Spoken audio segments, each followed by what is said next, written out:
شافعی، مالک، احمد، امام حنیف، چار باغ امامت پہ لاکھوں سلام، کاملان طریقت پہ کامل درود، حاملان شریعت پہ لاکھوں سلام۔ امام الائمہ سراج الغمہ سیدنا امام اعظم ابو حنیفہ رضی اللہ تعالیٰ عنہ کی سن ولادت قوی قول کے مطابق 70 ہجری ہے اور تاریخ وفات 2 شعبان المعظم 150 ہجری ہے۔ دنیا سنیت کے عظیم الشان امام سیدنا امام اعظم ابو حنیفہ رضی اللہ تعالیٰ عنہ کے ماننے والے اور آپ کی پیروی کرنے والوں سے پوری دنیا بھری ہوئی ہے۔ اللہ رب العزت نے آپ کو ظاہری و باطنی کمالات سے متصف فرمایا۔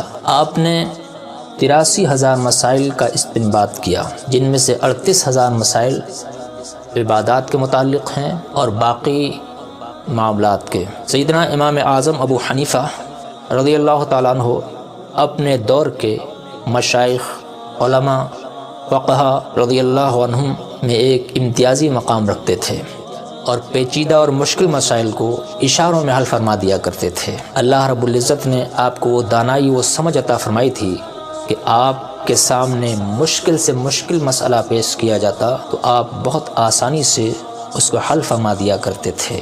آپ نے اپنی کتابوں میں 70,000 سے زیادہ حدیثوں کا ذکر فرمایا ہے۔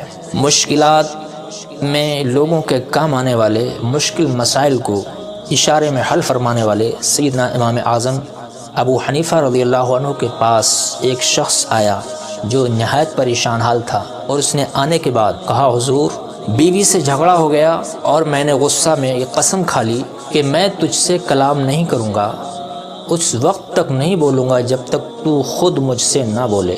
بیوی کیوں پیچھے رہ جاتی؟ اس نے بھی قسم کھائی کہ میں بھی تم سے اس وقت تک نہیں بولوں گی جب تک تم مجھ سے نہ بولو۔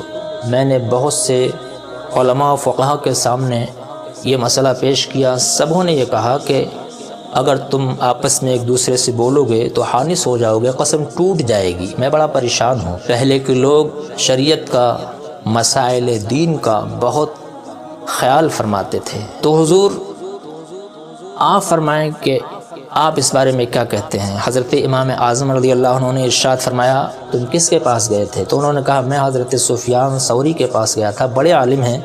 میں نے ان سے پوچھا تو انہوں نے بھی یہی کہا کہ اگر تم آپس میں ایک دوسرے سے بولو گے تو قسم ٹوٹ جائے گی۔ حضرت امام اعظم رضی اللہ عنہ نے ارشاد فرمایا، پریشان ہونے کی ضرورت نہیں، جاؤ گھر پہ اور اپنی بیوی سے بات چیت کرو، کوئی حانث نہیں ہوگا، کسی کی قسم نہیں ٹوٹے گی۔ وہ خوش ہو گئے، لیکن گھر جانے سے پہلے حضرت سفیان ثوری کے پاس پہنچے کہ یہ ہمارے رشتہ دار بھی ہیں، انہوں نے ہمیں کو مصیبت میں ڈال دیا۔ ایسا مسئلہ بتایا کہ ہم پریشان ہو گئے، ہماری پریشانی بڑھ گئی۔ ان کے پاس پہنچے دوبارہ اور کہا، حضور آپ نے تو بتایا تھا کہ حانث ہو جاؤ گے، قسم ٹوٹ جائے گی اگر بولو گے، لیکن امام ابو حنیفہ نے کہا کہ کوئی حانث نہیں ہوگا، کسی کی قسم نہیں ٹوٹے گی، جاؤ آپس میں ایک دوسرے سے بات کرو۔ انہوں نے جب سنا تو جھنجھلا گئے، کھڑے ہو گئے اور کہا، چلو میرے ساتھ۔ امام اعظم ہو کر، اتنے بڑے عالم ہو کر ایسے مسائل بتاتے ہیں جو شریعت کے خلاف ہیں، ایسا حکم دیتے ہیں، چلو۔ حضرت سفیان ثوری امام اعظم رضی اللہ عنہ کی بارگاہ میں پہنچے اور کہنے لگے، سلام کے بعد آپ نے اس کو ایسا مسئلہ بتایا جو شریعت کے خلاف ہے؟ حضرت امام اعظم نے فرمایا کہ سوال دہرایا جائے۔ سوال دہرایا گیا۔ شوہر نے کہا کہ میں نے پہلے قسم کھائی کہ میں تجھ سے اس وقت تک نہیں بولوں گا جب تک تو مجھ سے نہ بولے۔ فرمایا پھر کیا ہوا؟ کہا بیوی نے بھی قسم کھائی کہ میں تم سے اس وقت تک نہیں بولوں گی جب تک تم مجھ سے نہ بولو۔ تو فرمایا کہ جب تو نے قسم کھائی تو تیری بیوی تجھ سے بولی، جبھی تو اس نے کہا کہ میں تم سے نہیں بولوں گی، تو بیوی تو بول گئی، تو اب اگر تو بیوی سے بولے گا تو تیری قسم نہیں ٹوٹے گی۔ حضرت سفیان ثوری نے جب سنا تو کہا، بے شک آپ کے علم کا کوئی جواب نہیں ہے۔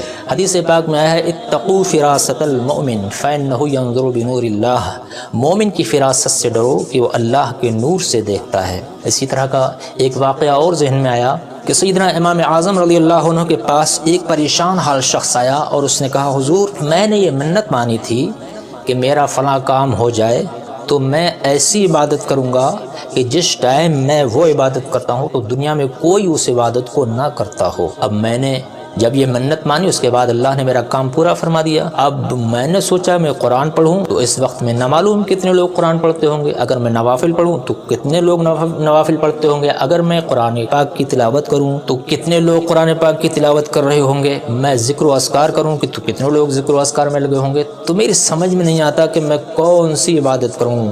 بہت سے علماء کے پاس گیا، ائمہ کے پاس گیا، اپنی مسجد کے امام کے پاس گیا، سبوں نے یہ کہا کہ قسم ٹوٹے گی، سبوں نے یہ کہا کہ تو نے منت ہی ایسی مانی ہے کہ اس کا پورا ہونا ہی مشکل ہے۔ امام اعظم رضی اللہ عنہ نے سنا تو فرمایا کوئی مشکل کی بات نہیں، ایک عبادت ایسی ہے کہ جب تو کرے گا تو اس وقت میں پوری دنیا میں کوئی وہ عبادت نہ کرتا ہوگا۔ کہا حضور بتائیے؟